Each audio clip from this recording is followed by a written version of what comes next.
Здравствуйте, меня зовут AJ. Я учусь на университете Кентукки.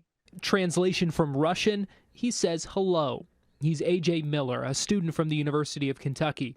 Miller is from Breathitt County, and he wanted to expand his knowledge of the world beyond eastern Kentucky, so he decided to major in Russian studies.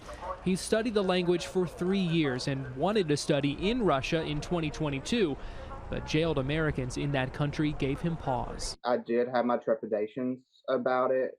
Regardless, he pressed on, but the war between Russia and Ukraine thwarted the trip. I'm still a little jaded about it, and there's no control. I have no control over that. Speaking of no control, months later in July of that year, historic floods wreaked havoc on eastern Kentucky. His community of Lost Creek, one of the hardest hit areas. Miller's house had 8 feet of water inside. His family escaped by getting on the roof and boating to safety. So it was another big event in my life. Going into his last year of college was looking rough, a home destroyed, and the thought of furthering his Russian studies on hold. I thought about giving up at that moment, but I picked myself up.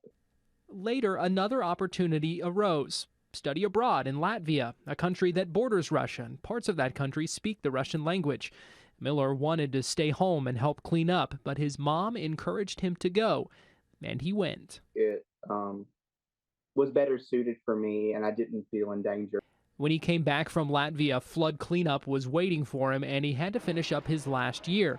He calls it a very stressful time and wanted to quit school again. But I didn't, so I'm kind of proud of myself for that.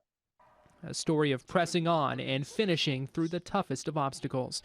In Lexington, Garrett Weimer, До свидания. Goodbye. WKYT.